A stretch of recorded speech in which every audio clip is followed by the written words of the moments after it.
جب بھی حضرت عباس کا ذکر کیا جائے اس وقت بندہ اگر دل میں کوئی جائز مراد لے لے تو اللہ تعالیٰ اس کی مراد کو پوری فرماتا ہے۔ غازی عباس کی شان یہ، اللہ نے یہ مقام عطا فرمایا ہے۔ یہ بات ہمارے صوفیہ نے کہی تھی، میں نے کئی مرتبہ اس کو بیان کیا۔ مجھے حیرت ہے، ہمارے شہر مالیگاؤں میں جب بھی میں شہادت عباس پڑھتا ہوں یہ بات دہراتا ہوں، پتہ نہیں لوگ کیا کیا مرادیں لیتے ہیں۔ زیادہ تر وہ لوگ ہیں جن کے یہاں بچے نہیں ہیں اور آئندہ سال آنے سے پہلے اللہ انہیں بچے بیٹے عطا کرتا ہے، پھر وہ آنے والے محرم کے اندر بچے لے کر آتے ہیں، کہتے ہیں آپ نے شہادت پڑھی تھی اور کہا تھا کہ جس امید کے ساتھ جس نیت کو لے کر کے سنو گے اللہ پوری کر دے گا، ہم نے یہ مراد لی تھی۔ کچھ بچیاں آ کے کہتی ہے ہمارا رشتہ ہو گیا ہے وغیرہ وغیرہ سب کے۔ اور ہمارے مشائخ کے یہاں بلگرام شریف میں تو اصل علم عباس جو کربلا میں غازی عباس کے پاس تھا اس کا ایک حصہ موجود ہے غازی عباس کے علم کا۔ اب بھی اس کی تاثیر یہ ہے کہ جب وہ علم نکلتا ہے، ہمارے بزرگوں نے کہا، میں نے خود اپنے کانوں سے سنا اپنے بزرگوں سے، اس کو دیکھ کر لوگ دعا کرتے ہیں تو دعا مقبول ہو جاتی ہے۔ عباس کی شخصیت یوں ہی، اسی لیے ان کو باب الحوائج کہا گیا، حضرت غازی عباس کو باب الحوائج کہا گیا۔ آپ بھی اگر خوش دلی کے ساتھ یقین کے ساتھ کوئی مراد لے سکتے، میرے پاس اس پر کوئی قرآن و سنت کی واضح دلیل نہیں ہے کہ میں یہ کہوں کہ قرآن میں یہ لکھا ہے کہ عباس کا نام لینے سے دعا قبول ہوتی ہے، اس لیے کہ میں وہ جاہل نہیں ہوں کہ بعد میں آنے والے کا ذکر جو ہے نام لے کر کے قرآن میں موجود ہو، کیونکہ بات یہ ہے کہ عباس تو قرآن کے نزول کے برسوں کے بعد پیدا ہوئے، ان کا نام لے کر کے ذکر کہاں؟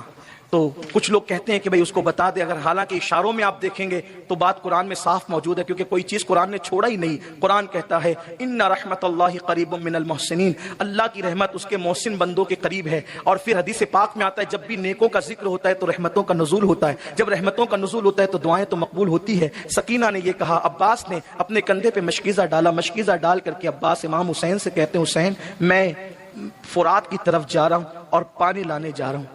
سکینہ سبسکرائب کیجیے ہمارا نیو چینل اسلام کی دنیا، اسلام ویڈیو آتے رہیں گے، اس پر عباس تم جاؤ سبسکرائب کر لیجیے۔ اگر تم چلے گئے تو میری کمر ٹوٹ جائے گی، تم نے نہیں جانا۔ قاضی عباس کہتے ہیں آقا میں سکینہ اور اصغر کی پیاس نہیں دیکھ سکتا، ننھے بچوں کی پیاس نہیں دیکھ سکتا، آپ اجازت دیں تو میں چلا جاؤں۔ مولا حسین پاک نے فرمایا ٹھیک ہے جاؤ، اور اپنے چھوٹے بھائی کو رخصت کرنے کے لیے امام خیمے کے باہر تک آئے۔ آپ سن چکے کہ بڑے بہادر تھے عباس، یہاں تک لکھنے والوں نے لکھا ہے کہ عباس اگر کسی چمڑے پر کھڑے ہو جائیں اور لوگ اس چمڑے کو کھینچے تو چمڑا پھٹ جائے، لیکن عباس اپنی جگہ پر کھڑے رہیں۔ طاقت و قوت کا یہ عالم تھا میرے غازی کا، چارہ کھلائیں تو اونٹ کی پیٹھ پہ ہاتھ رکھ کر کے اسے کچھ چارہ کھلائیں، یہ شان تھی۔ قد کی اونچائی ہے، سینے کی چوڑائی ہے، قمر بنو ہاشم کہلاتے تھے۔ جیسے ہی گھوڑے پر بیٹھے اور بیٹھنے کے بعد جب وہ فرات کی طرف رخ کیا، سینکڑوں کا پہرا تھا فرات پر، اور آپ کو حیرت یہ ہوگی کہ جو پانی روک کر کے کھڑے تھے وہ سب کے سب کلمہ پڑھنے والے تھے، مسلمان کہلانے والے۔ آپ کو حیرت ہوگی کہ مسلمان ہی مسلمان میں آخر اتنا اختلاف کیسے ہو گیا تھا کہ جنگ کی نوبت آ گئی تھی۔ حالانکہ وہ کوئی بہت رسول اللہ کے زمانے سے دور کا زمانہ نہیں تھا، حضور علیہ السلام کی آنکھیں بند ہونے، حضور کے پردہ فرمانے کو ابھی صرف 50 سال کا عرصہ بیتا تھا، بس آدھی صدی جس میں ایک انسان پیدا ہو کر کے بڈھا بھی نہیں ہوتا، بس اتنا وقت گزرا تھا۔ اور حالات کتنے بدلے تھے۔ اپنے دور میں رسول اللہ جس کو کندھے پہ لے کر گھوم رہے مدینے کی گلیوں میں، آج اسی کو بے گھر کر دیا گیا۔ آخر یہ ہوا کیوں؟ پانی بند کر دیا گیا، بچوں کے ساتھ بیویوں کے ساتھ میدان میں ریگزاروں میں خیمہ زن ہونے پہ مجبور کر دیا گیا۔ اختلاف ایک ہی تھا، بس ایک ہی اختلاف تھا، اس طرف کا جو 22,000 لشکر تھا، اس کا جو سرغنہ اور سردار تھا، وہ اللہ کا دین کلمہ پڑھ کر مٹانا چاہتا تھا، اور امام حسین جان دے کر اللہ کے دین کو بچانا چاہتے تھے۔ ایک ہی اختلاف تھا، کسی کی شخصیت سے اختلاف نہ تھا، کردار سے اختلاف تھا۔ اور امام حسین نے ہمیں یہ غیرت عطا کی ہے کہ اسلام شخصیت سے اختلاف نہیں سکھاتا، اسلام کردار سے اختلاف سکھاتا ہے۔ بد کردار چاہے صحابی کا بیٹا ہو، معاشرے میں اس کے لیے کوئی جگہ نہیں ہے، اور اگر با کردار کسی غلام کا بیٹا ہو تو پھر اس کو سیدنا کہہ کر کے پکارا جائے گا۔ گویا کہ اسلام کس قدر خوبصورت تعلیم دے رہا ہے، اور امام حسین اس تعلیم کے امین محافظ پاسبان بن کر کے کربلا میں اس کی حفاظت کرتے نظر آ رہے ہیں۔ اور کس شان سے کوئی لشکر جمع نہیں کیا۔ کچھ لوگ ابھی بھی مذاق اڑاتے ہیں، کہتے ہیں اگر حسین حق پر ہوتے تو صرف 72 لوگ ان کے ساتھ ہوتے، حسین حق پر تو صرف 72 لوگ ان کے ساتھ ہوتے، کیوں لوگوں نے ساتھ نہیں دیا؟ میں نے کہا امام حسین نے ان کو بلایا ہی نہیں، حسین نے ان کو آواز نہیں دی، بلایا نہیں۔ کہا اچھا اگر بلاتے تو؟ میں نے کہا بلاتے تو کیا ہوتا؟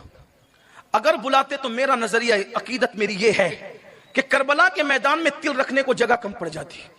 ایسا نہیں کہ اس دور میں کوئی تھا نہیں، کہ کوئی دلیل پیش کرو۔ میں نے کہا اہل سنت کے لیے تو دلیل یہ ہے، یہ دلیل ہے کہ سرکار غوث اعظم شیخ عبد القادر جیلانی جو 11ویں پشت میں امام حسن امام حسین کی اولاد ہے، جب انہوں نے کہا قدمی ہاذی علی رقبۃ کل ولی اللہ، کہ میرا یہ قدم ہر ولی کی گردن پر ہے، تو محقق علی الاطلاق شیخ عبداللہ محدث دہلوی لکھتے ہیں کہ جو قبروں میں تھے انہوں نے بھی گردن جھکائی، جو قیامت تک پیدا ہونے والے تھے ولی انہوں نے بھی گردن جھکائی، اور جو روئے زمین کے اولیاء تھے اتنی بڑی تعداد میں جمع ہوئے حتیٰ کہ جن فرشتے ملائکہ کہ پورا افق بھر گیا اور سب نے گردن جھکا دی۔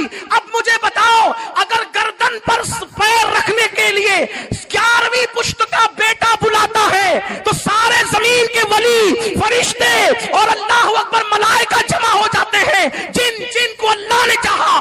اب وہاں جگہ نہ رہی، جب بیٹے کے بلانے کی یہ طاقت ہے تو حسین جو ان کے جد اعلیٰ تھے ان کے بلانے کی طاقت کا عالم کیا ہوگا؟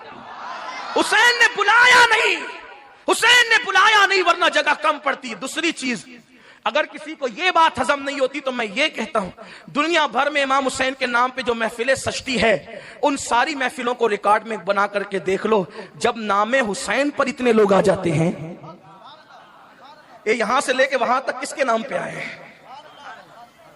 13.5 صدیاں بیت گئی، جس کے نام پر جس کا ذکر سننے اتنے جمع ہو جائیں، اگر وہ خود آواز لگائے تو ان کی آواز پر کتنے جمع ہوتے؟